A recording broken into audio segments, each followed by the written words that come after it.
Telangana group 2 syllabus చాలా పెద్దదిగా కొంచెం కన్ఫ్యూజింగ్గా అనిపిస్తోందా? అయితే అది కేవలం సబ్జెక్టుల లిస్ట్ మాత్రమే కాదు, దాని వెనుక ఒక పక్కా ప్లాన్ ఉంది. ఈరోజు మనం ఆ ప్లాన్ ఏంటో చూద్దాం. సిలబస్ను సింపుల్గా ఎలా అర్థం చేసుకోవాలో డీకోడ్ చేద్దాం. సరే, ముందుగా ఎగ్జామ్ స్ట్రక్చర్ ఎలా ఉందో చూద్దాం. మనకు మొత్తం 4 పేపర్లున్నాయి: general studies, history, polity, society, economy, ఇక ఆఖరుగా తెలంగాణ ఉద్యమం. ప్రతి పేపర్కు 150 మార్కులు. అంటే అర్థమేంటి? మన ప్రిపరేషన్లో ప్రతి సబ్జెక్టుకు సమానమైన వెయిటేజ్ ఇవ్వాలన్నమాట. మొత్తం 600 మార్కులు. చూడ్డానికి ఇది జస్ట్ ఒక నంబర్లా అనిపించచ్చు, కానీ కాదు. ప్రతి మార్కు, ప్రతి చిన్న టాపిక్ ఎంత ముఖ్యమో ఇది మనకు గుర్తుచేస్తుంది. ఒక్క మార్కుతో ర్యాంకులు తారుమారయ్యే అవకాశముంది కదా. ఓకే, ఈ సిలబస్ని మనం ఒక 4 భాగాలుగా విడదీసి చూద్దాం.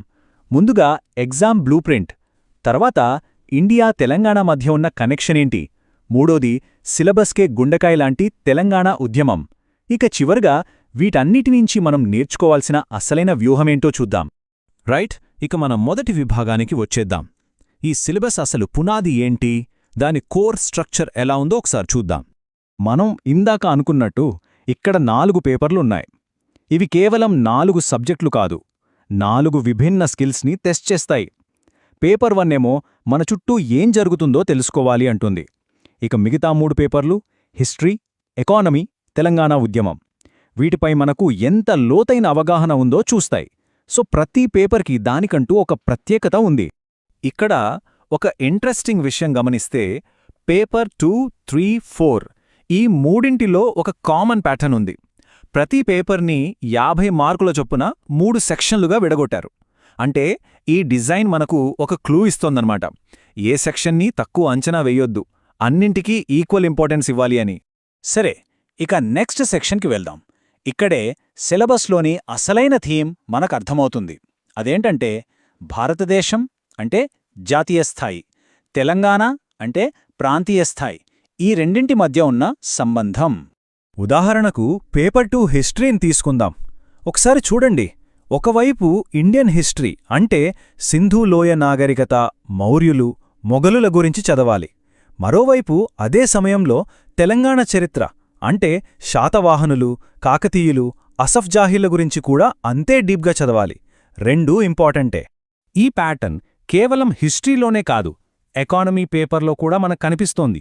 చూడండి, ఇండియా లెవెల్లో నేషనల్ ఇన్కమ్, నీతి ఆయోగ్ లాంటి టాపిక్స్ ఉన్నాయి.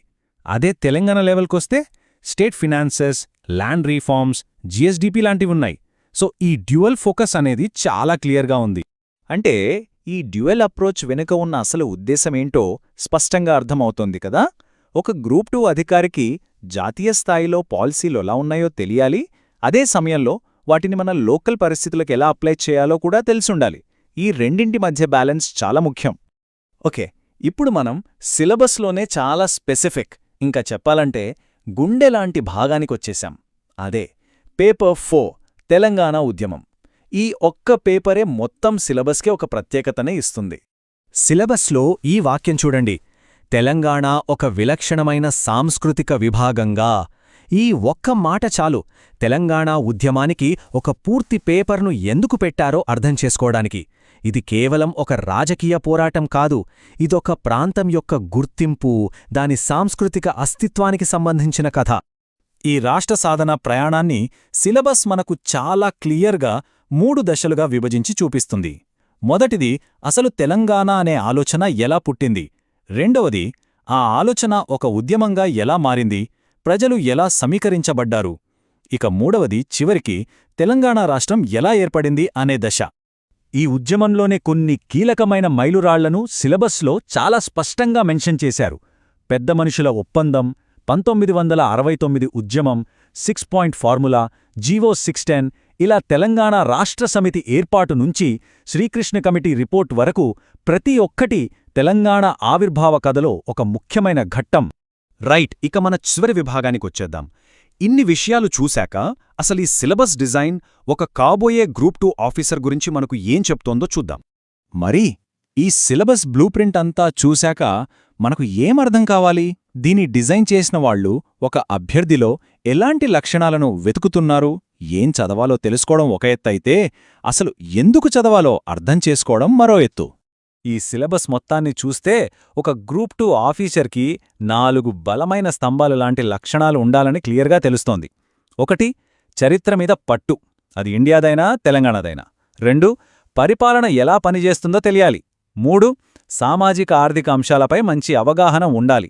ఇక 4ది అన్నింటికన్నా ముఖ్యమైంది తెలంగాణ ప్రాంతం, ఇక్కడి ప్రజల ఆకాంక్షల పట్ల ఒక లోతైన ఎంపతి అంటే సానుభూతి ఉండాలి.